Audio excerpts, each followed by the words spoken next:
Introduction. Hey kids, what are you doing? We are playing carom board. Wow, that's great. Can I ask you something? Sure, Dad. Do you know which motion is occurring in this game? Yes, motion in a straight line.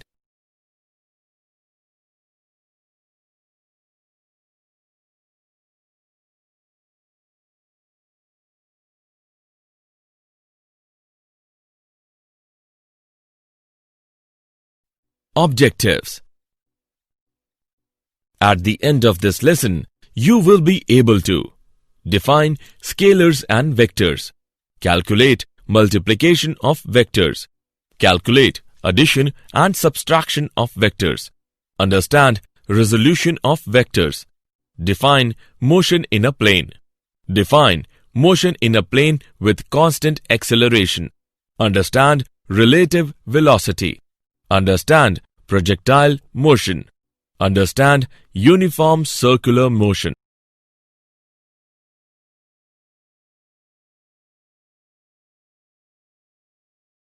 Definition. Motion of an object in two dimensions is known as motion in a plane. In our daily life, we can see many activities in which motion is done in two dimensions. For example, an object fired into the air moves in a vertical two-dimensional plane.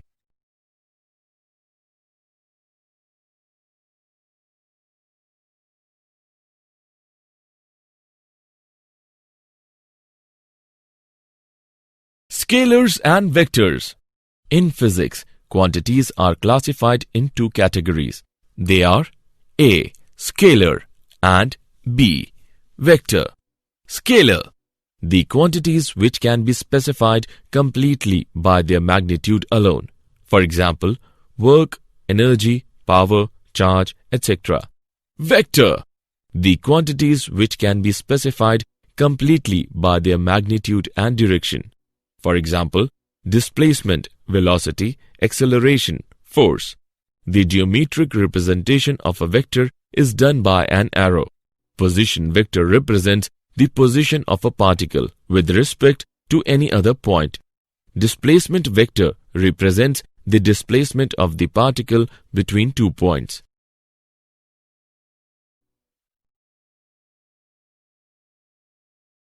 Multiplication of vectors. When a vector A is multiplied by a number say n, we obtain a vector V given by V vector is equal to n into A vector. Let's take an example. If a vector A is multiplied by 2, the resultant vector 2A vector is in the same direction as A vector and has a magnitude twice of A vector.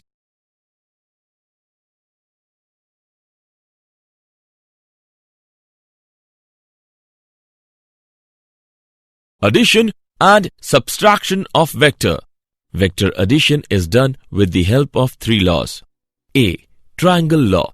The sum of the vector A and vector B is R vector is equal to A vector plus B vector. B. Parallelogram law.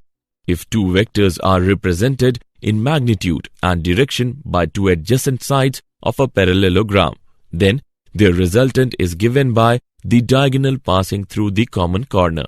C. Polygon law. If a number of vectors acting at a point are represented by the sides of a polygon taken in cyclic order, then the closing side of the polygon taken in the opposite order represents their resultant.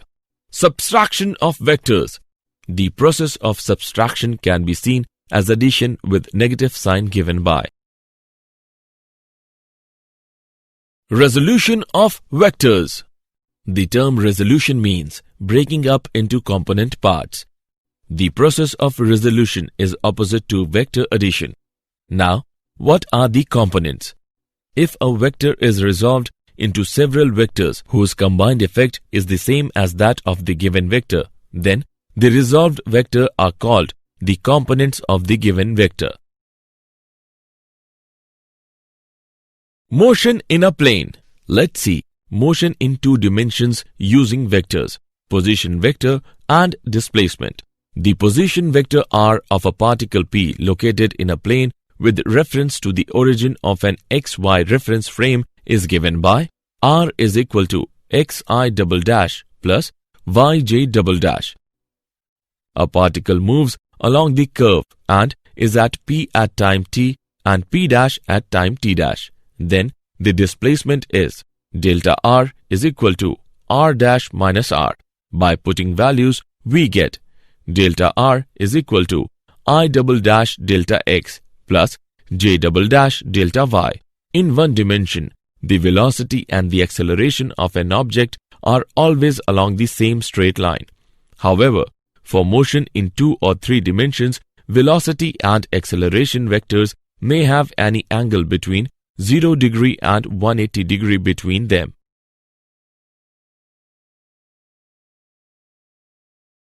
Motion in a plane with constant acceleration. Let us take an example to understand. An object is moving in xy plane and its acceleration a is constant. Now, let the velocity of the object be nu naught at time t is equal to 0 and nu at time t. Nu is equal to nu naught plus at. This is the equation in component form. We conclude that motion in a plane can be treated as 2 separate simultaneous one-dimensional motions with constant acceleration along 2 perpendicular directions. These results are also valid for 3-dimensional motion. Relative velocity. The velocity of the object with respect to the observer is obtained directly by subtracting the velocity of the observer from the velocity of the object. Velocities are represented by vectors and they are subtracted by vector method. Projectile motion. An object thrown into space with some initial velocity and then allowed to travel freely under gravity is called a projectile. For example, a bomb dropped from an aeroplane.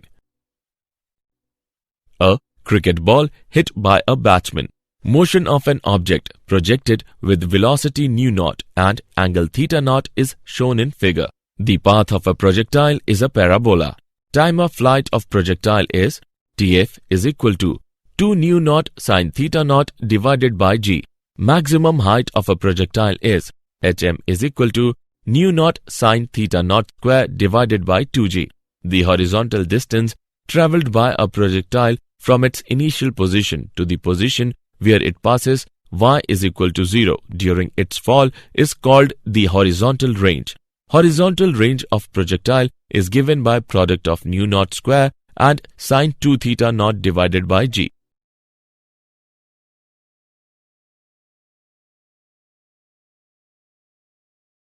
Example. Let's take an example of projectile motion. A projectile has a range of 50 meter and reaches a maximum height of 10 meter. What is the elevation of the projectile? Let's see the solution.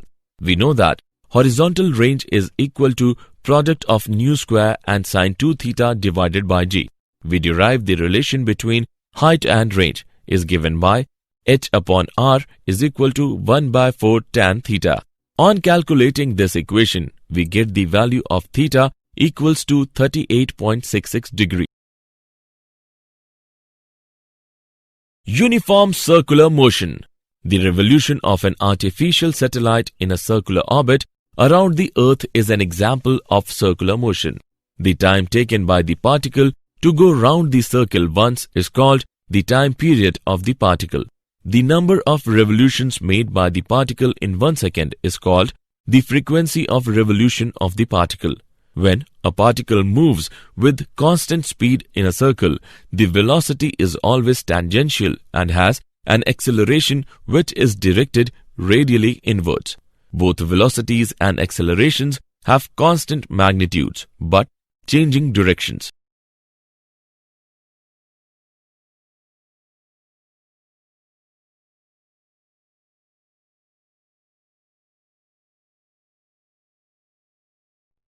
Did you know?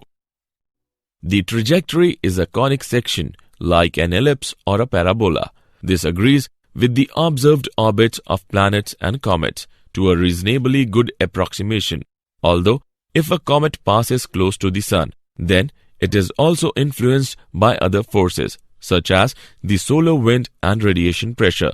The kinematic equations for uniform acceleration do not apply to the case of uniform circular motion.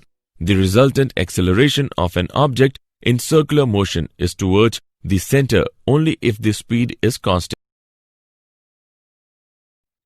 Summary. Let us summarize what we have learned. Scalar quantities are quantities with magnitudes only. Vector quantities are quantities with magnitude and direction both. When a vector A is multiplied by a number say n, we obtain a vector v given by v vector is equal to n into a vector. The process of subtraction can be seen as addition with negative sign. If a vector is resolved into several vectors whose combined effect is same as that of the given vector, then the resolved vector are called the components of the given vector.